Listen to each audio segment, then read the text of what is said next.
Welcome to Lecture 1 for Chemistry 418, Radiochemistry. This lecture is the course Introduction. The readings for Lecture 1 include the chart of the nuclides. There's an electronic and a hard copy that's available. The how to obtain the hard copy is described on the Canvas site. We'll also have the table of the isotopes. And then the lecture will be supplemented by readings from Modern Nuclear Chemistry, Chapter 1. The links are at the home page on Canvas for these textbooks. Lecture 1 is divided into two parts. The first part goes up to the discovery of the actinides, and the second part focuses on radiochemistry terms. The first part, which is this lecture, covers the class organization, which will discuss outcomes and gradings, and then a history of radiation research. Lecture 2 will cover chart of the nuclides and table of the isotopes, and an introduction to the terms that are often used in radiochemistry.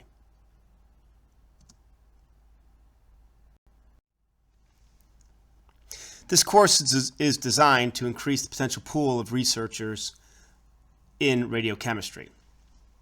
Areas within radiochemistry include nuclear fuel, separations, waste forms, nuclear forensics and the fuel cycle, safeguards, reactors, and radiopharmaceuticals. As we have more lectures in the course, each one of these topics will be discussed in detail. The primary objective is to interest students in radiochemistry. Ideally, to provide students with a route to understanding radiochemistry and research, and to understand opportunities that are available in nuclear and radiochemistry. Particularly here at the university, one thing that we want to help the students understand is the radiochemistry-based research that can be performed at the university, and particularly University of Washington, for those highly engaged in radiopharmaceuticals. The course includes the physics of radioactive decay and the chemistry of isotopes. Fundamentally, radiochemistry is at the intersection of the periodic table and the chart of the nuclides. The periodic table has structure, as chemists, that one understands, that are based upon the electrons, whereas the chart of the nuclides has structures and describes properties that are based upon how the nucleons, the neutrons and protons, are engaged in the nucleus. So periodic table, electrons, chart of the nuclides, neutrons, and protons within the nucleus. And within radiochemistry, we want to emphasize elements with only radioactive isotopes, since they're unusual examples. So as examples, technetium, element 43, sits in the middle of the periodic table. We'll discuss the chemistry of technetium, and we'll particularly focus on the chemistry of the actinide elements, which are those elements that have 5f electrons that are at the bottom of the periodic table. The course topics includes the chart of the nuclides, details on alpha decay, beta decay, gamma decay, and fission. You should understand what the differences are in those by the end of the course. Methods and data that are obtained from investigating nuclear properties. We'll have discussions on the fundamental chemical properties that are involved in radiation and radiochemistry, and particularly how they intersect with the elements that are only available in radioactive isotopes, such as technetium and particularly the actinides. We'll discuss how isotopes are produced, and we'll talk about how radiochemistry is used in research and technology. The textbooks that will be used in this course are primarily PDFs, and they'll all be linked to the Canvas website. The two textbooks that we'll use include Nuclear and Radiochemistry and Modern Nuclear Chemistry. And one thing that I want to note is that input from students are valued for this course. Participation is expected, and any sort of assistant with course development is valued. And the output obtained from the students should enhance the online course experience. The course has 7 outcomes where at the end of the quarter, the student should have some expertise, experience, knowledge in a few different topics related to radiochemistry. The first outcome is understand, utilize, and apply the chart of the nuclides the table of the isotopes to radiochemistry and nuclear technology.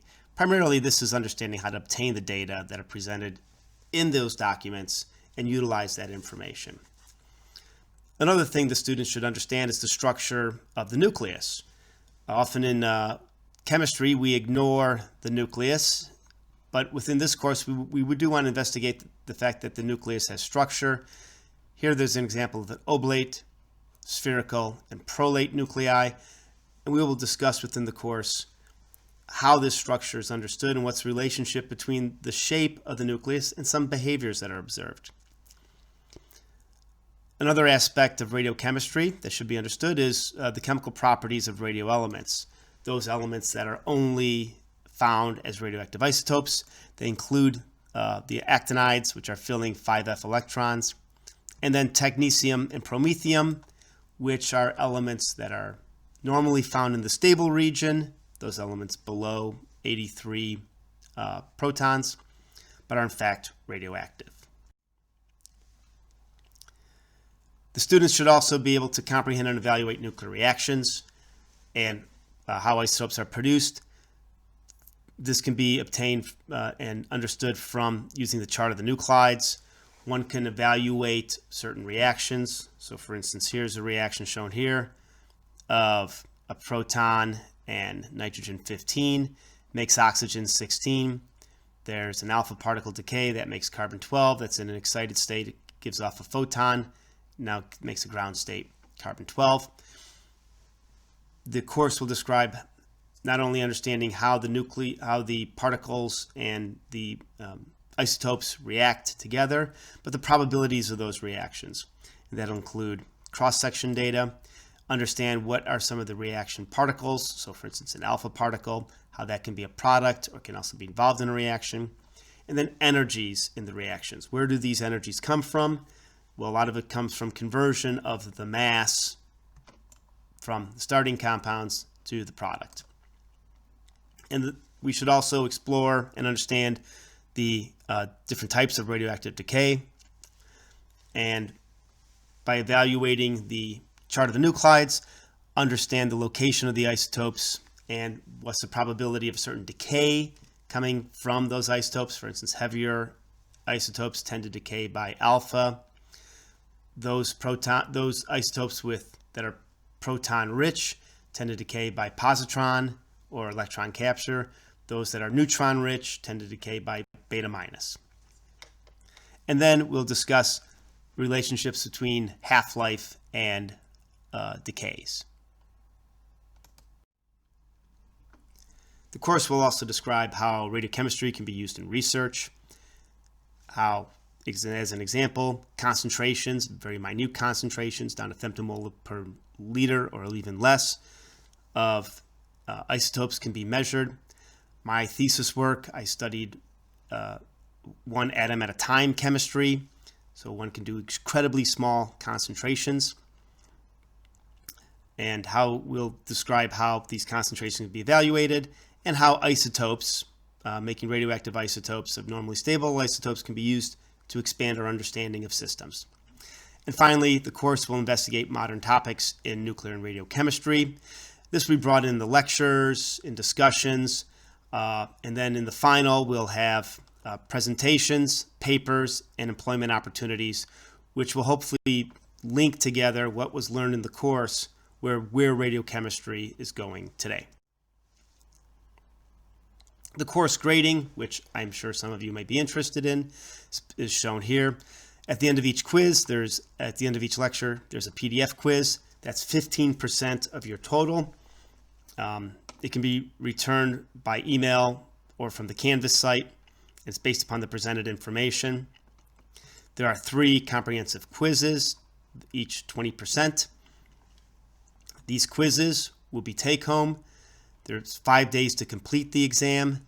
The answers will be posted after 5 days. There's a second submission that's allowed. Any changes, you can make changes, but you only get 50% of the grade, and that's due 3 days after the second submission. And the real goal of the quiz is to demonstrate material comprehension. I would be delighted if everyone gets everything right on the first shot. the final paper presentation and position review, so the final exam is worth 15%. And then class participation is 10%, and that includes blogs. When you're complete with the lecture, please respond to the blog that's linked on the Canvas site. You can just make a comment saying nothing more than lecture viewed, or if you have a certain question in the middle of the lecture, or even if you have a question on the PDF quiz, you can ask questions on PDF quizzes. Any questions that are asked prior to the due date, if I answer them, I might even provide good details on how to get to the answers. But if you provide it on the blog, everyone is open to see it. So it's open information. It's the same thing as if you were to raise your hand in class and ask a question. The outline for the course is presented here with the topic, the date that it's online, the date that it's due, and the number of presentations for the given topic. The due date doesn't change. However, the date that the lectures are presented may change. The lectures may be presented earlier. If they're presented earlier, the due date won't change. You'll have more time to do the work. The exam dates are also listed here. As you see, we have the date online, the initial due date, and the second due date.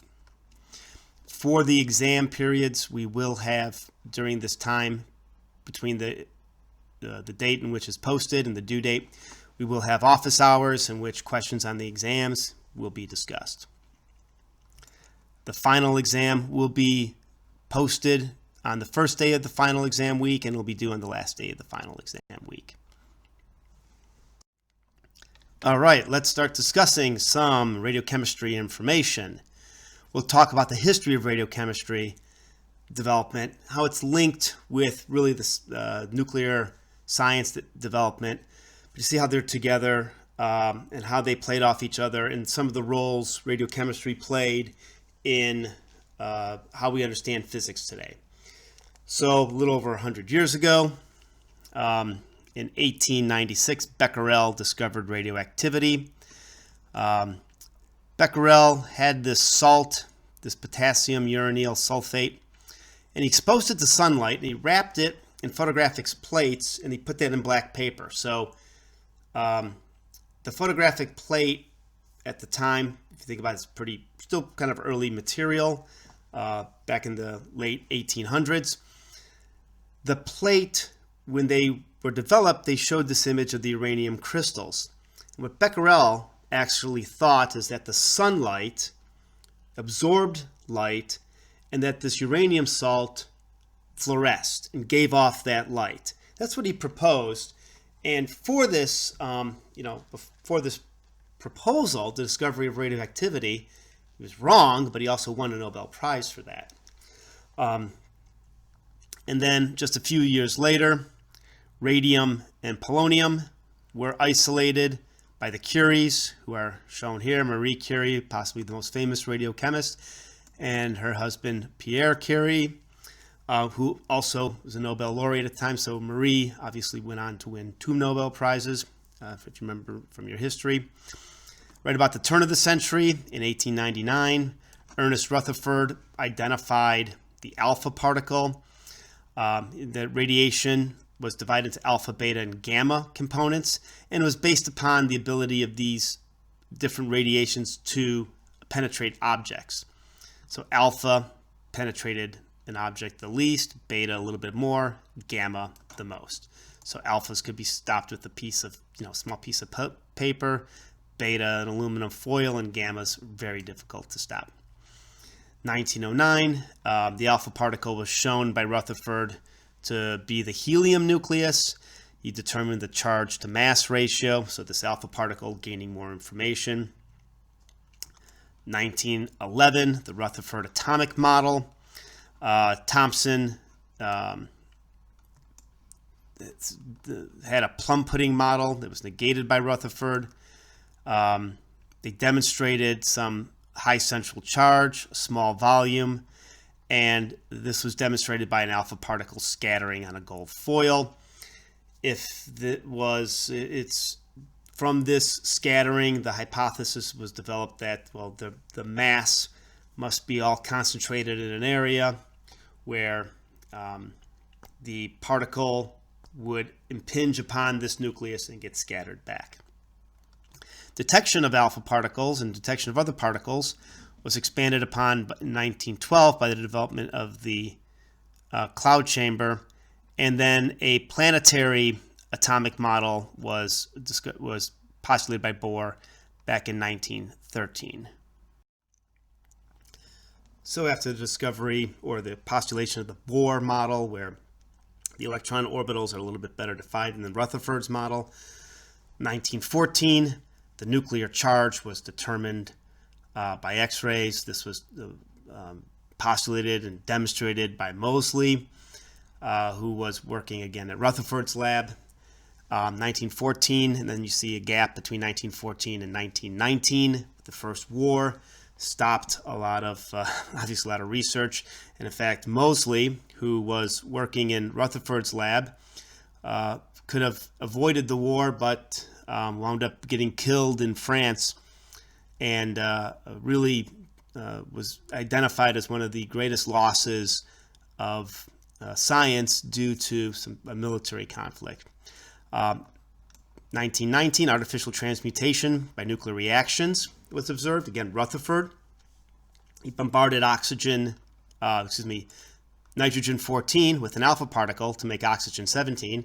Well, nitrogen-14 got from the atmosphere, and the alpha particle was from a radioactive source. He just identified that you could have this nuclear reaction occur. Again, so you can see that Rutherford's lab was putting out a lot of great research, great researchers.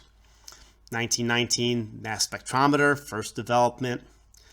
1928, the theory of alpha radioactivity by Gamow, which utilized the concept of tunneling through a barrier to describe the decay. 1930, Enrico Fermi proposed the neutrino hypothesis, where there's a massless particle with a spin of 1/2 that was used to explain beta decay. When we discuss beta decay, you'll see the importance of Fermi within understanding beta decay. 1932, the first cyclotron, which is shown here, which you could hold in your hand, was made by Ernest Lawrence at UC Berkeley. As a graduate of the UC Berkeley radiochemistry program, there's a plaque at the chemistry building on campus at UC Berkeley that describes the radiation lab where these experiments were performed. In 1932, the neutron was discovered by Chadwick, and he used some data, some scattering data to calculate the mass. This led to a proton-neutron nuclear model. Again, this is off the Cavendish Laboratory. 1934, discovery of artificial radioactivity, the Jolets and the Curies. Again, the child of Pierre and Marie Curie, getting involved in the same sort of research. 1938, nuclear fission was discovered. Hahn, Meitner, and Strassmann. So Lisa Meitner, Otto Hahn, Fritz Strassmann discovered nuclear fission, 1938 in Germany. This was actually, from people that I'd worked with who were on the Manhattan Project, this was actually a very important consideration, that the Germans had this understanding of fission, that they were fundamentally technically advanced in this area prior to the Second World War. But in 1942, Enrico Fermi and others made the first fission reactor at the University of Chicago. It's called the Chicago Pile. 1945 was the Trinity test, where first plutonium and then eventually a uranium device, not a Trinity, was tested. And then 1947, radiocarbon dating was explored as a way of dating material. So within this period, the artificial radioactivity was a rather large advancement, showed that isotopes that are somewhat different could be formed. And here's an example of a painting from University of Chicago, the first reactor, where it's a air-cooled, graphite-moderated reactor. And then you see the students, the graduate students here, who would be called upon in case the reactor went out of control, where they could help release agents that would control the nuclear reaction. Here's the latest periodic table. I want to call your attention to the heavier elements. That you should notice that there are 118 named elements on the periodic table. Some of the more recent ones include Flerovium, Livermorium, Tennessine, Oganessium. The UNLV radiochemistry program, which I'm also a part of, was involved in the discovery of Tennessine. As a graduate student, I was fortunate enough to work with Glenn Seaborg, who has an element named after him. And I also, when academician Flerov, who has element 114 named after him, with the Flerov Institute, visited UC Berkeley. His English wasn't very good. I speak some Russian, so I took him to San Francisco. We went to Chinatown, and I got to hang out with him. That was a very interesting time. Technetium, which is shown here, sits right in the middle of the periodic table, is a radioelement, only available as radioactive isotopes. Promethium, another element that one would think should be stable, is not. Okay, and then elements above bismuth, so elements with proton numbers greater than 83 are all radioactive. So polonium, astatine, radon. All the actinides shown here, and then the transactinide elements. At the University of Washington, one should note that astatine, this element is produced. Astatine 211 is made at the cyclotron at the University of Washington, and it's used as a radiopharmaceutical. It's attached to a ligand, and the alpha is used to kill cancers. So let's start with the lightest radioelement and its discovery. It's technetium. It was confirmed discovery back in 1936 at the University of Palermo in Sicily.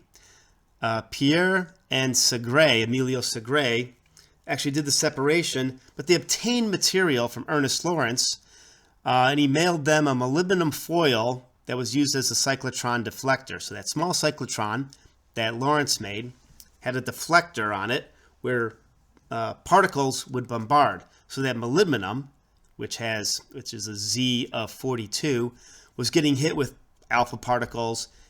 There were nuclear reactions where the molybdenum was gaining a proton, going to Z of 42 to 43, 43 being technetium. They separated, dissolved it, chemically isolated some other element that was separate, that was different in chemical behavior from the molybdenum, identified it as technetium 95, technetium 97, and they named it after the Greek word technics, meaning artificial, so technetium. The University of Palermo officials wanted to name it after the Latin name of Palermo. And then eventually, Segre and Glenn Seaborg worked together to isolate technetium 99M. The M means that it's a metastable state, so it's in an excited nuclear state. It's radioactive, and it decays by just emitting a photon. Goes to technetium 99, which is a long-lived radioactive isotope. And we'll learn that this technetium 99M is the workhorse for radiopharmaceuticals. About 80% of all radiopharmaceutical applications use technetium 99M, and that photon is used as an imaging agent. Promethium was first produced at the Oak Ridge National Laboratory in 1945 by primarily Coriell and others listed here. It was from a fission product. There was a lot of work going on in the understanding the reactions of fission, getting materials from the fission, including plutonium, separating out the lanthanides. It was known that there was a gap in the periodic table. Understood from this one could understand some of the expected properties of this promethium. It was separated and the analysis of fission products of uranium fuel radiated in the graphite reactor at Oak Ridge showed the presence of this element. It was announced in 1947, 2 years after the discovery, and in 1963 they made about 10 grams of promethium from used nuclear fuel, so a large amount that one could do real chemical studies on. Then other synthetic elements, we'll start with Neptunium. If you look at the actinides, you go from actinium, which there are trace natural actinium, thorium, which is naturally available, protactinium, which is part of the decay scheme of uranium, and then uranium, which is also naturally available in mined. So Neptunium would be the next element that's synthetic, and it was the first synthetic transuranic element to be discovered. And it was the isotope Neptunium-239 was produced by McMillan and Alison at UC Berkeley in 1940. They bombarded uranium with cyclotron-produced neutrons. So these neutrons were produced by hitting a particle into a beam stop. So for instance, a piece of carbon, any sort of material, extra neutrons would come out. Those neutrons get absorbed by uranium-238. They would make uranium-239. That uranium-239 would beta decay to Neptunium-239, which has a half-life of about 2.4 days. They isolated this small amount of Neptunium from a large amount of uranium, showed that the chemical property was different than the uranium. However, the chemical properties of uranium, they weren't understood at this time in 1940. The actinide elements were part of the transition series. So uranium was grouped under tungsten. It wasn't until Glenn Seaborg later came up with the actinide hypothesis that moved the actinides where they currently live on the periodic table. But they showed that they showed some similar properties to uranium, but not completely. Eventually, macroscopic amounts of Neptunium-237 were produced with a faster neutron on uranium-238. So a neutron would come in, it would knock out 2 neutrons, it would make this uranium-237. That would beta decay to uranium, from uranium-237 to Neptunium-237. And they made 10 micrograms of material. They eventually made much more Neptunium. Now one can get, certainly tons of, many multiple grams, kilogram quantities of Neptunium-237. Plutonium synthesis was the second transuranic element of the actinides to be discovered. Plutonium-238 was produced in 1940 by Seaborg, McMillan, Kennedy, and Art Wall. Art Wall was the graduate student, so he really did the bulk of the work. And this was produced by using the 60-inch cyclotron at UC Berkeley. So the diameter of the cyclotron was 60 inches. The reaction was they took a target of uranium-238, hit it with deuterium. 2 neutrons came out. They made this Neptunium-238. That Neptunium-238 beta decayed to plutonium-238. The oxidation of the produced plutonium showed that it was different than the chemistry of the uranium. They identified the differences in the chemistry of the element. They were able to use the radioactive decay to identify some of the properties, the alpha decay energy, get an idea of the half-life of this isotope. Eventually, in 1941, plutonium-239 was produced, where uranyl nitrate in a wax was behind a beryllium target that was bombarded with deuterium, so a lot of neutrons. The paraffin block would thermalize, would slow down those neutrons. So the uranium-238, in this case, would absorb a neutron, make uranium-239. That would decay to Neptunium-239, and that would decay to plutonium-239.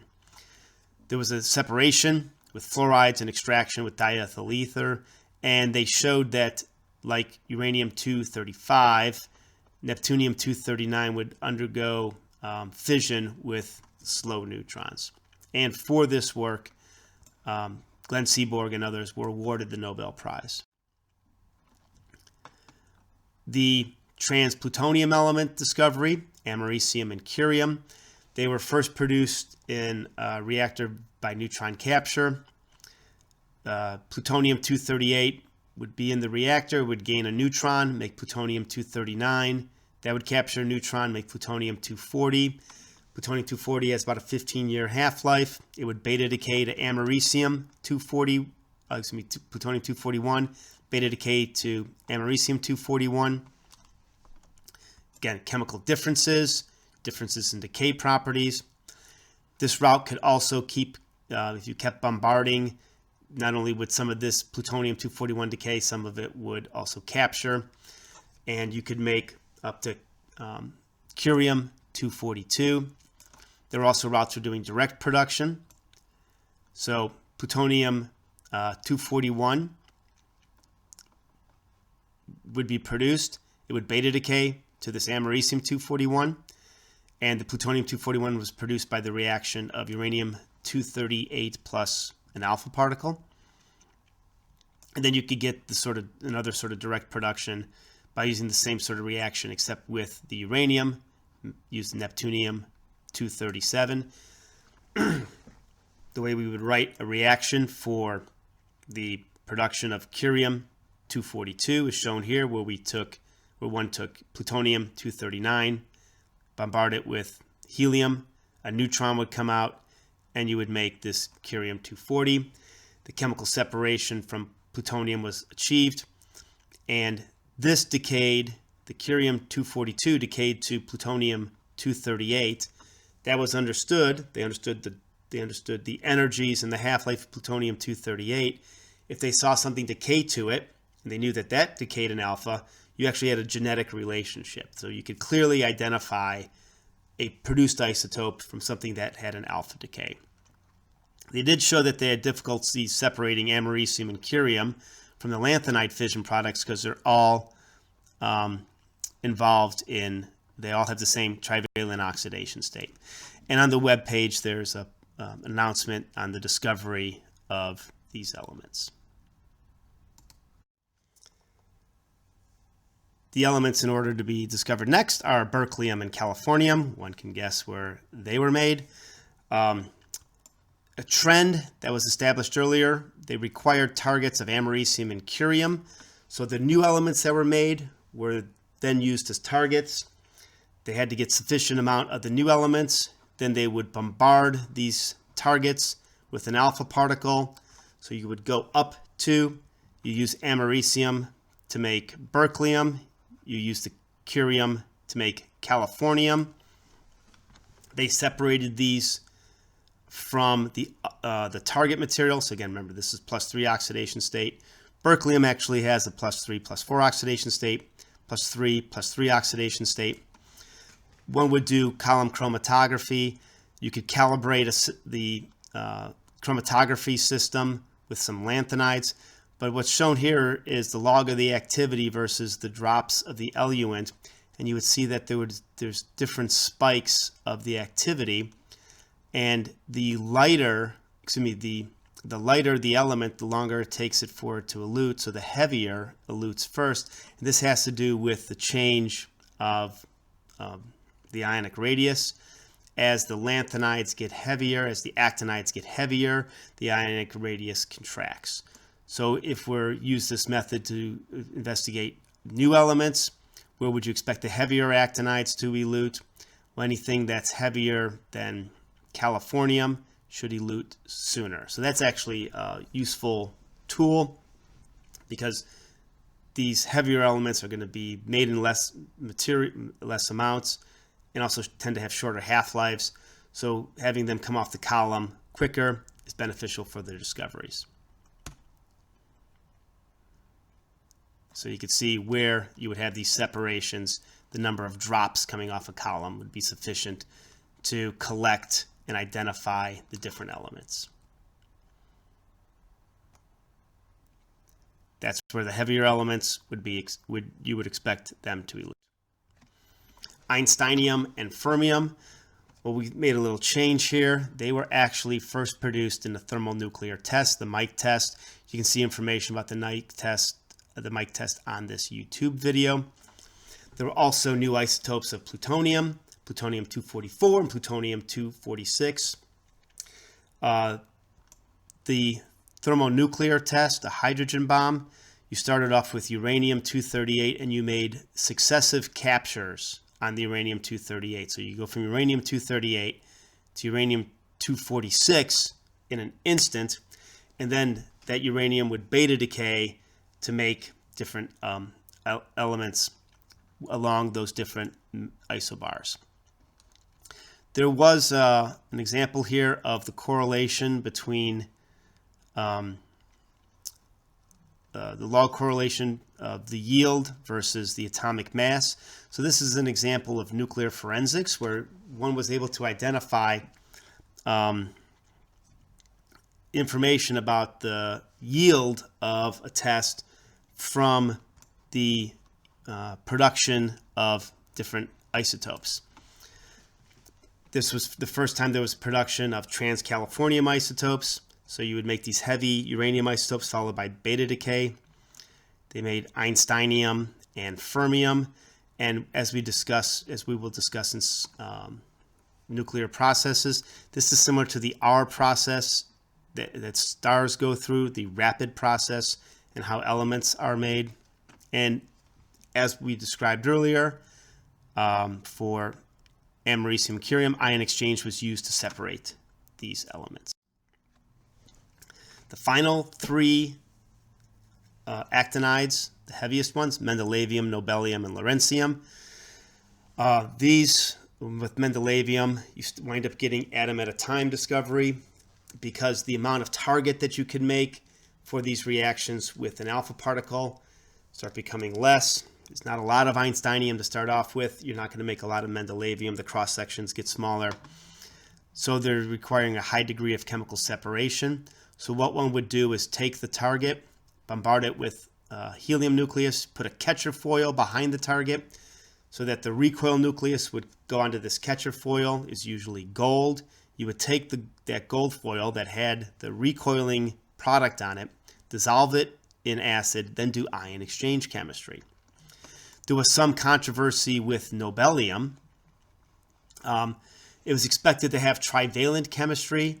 It's actually divalent if you look at how the electrons are filled.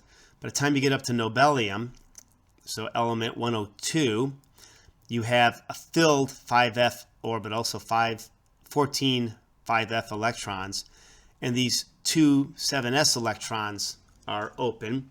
So one could remove those two 7s electrons relatively easily. You have a divalent oxidation state, but trying to remove an electron from a filled f orbital is difficult. So Nobelium had this divalent oxidation state. The first attempt cannot be reproduced.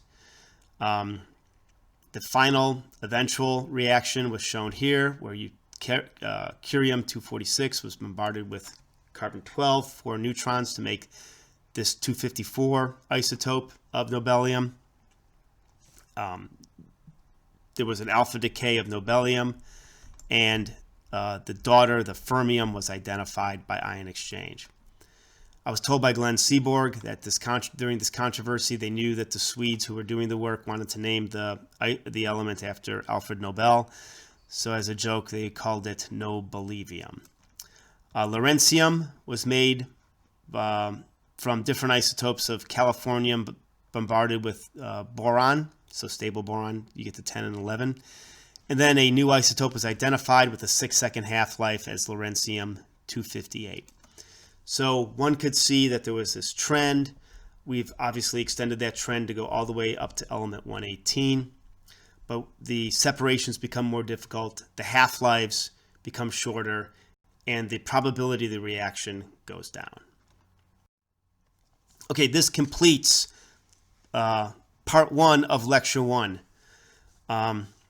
You don't need to comment on the blog or respond to the PDF quiz yet, but please do so when you've completed the second part of this lecture.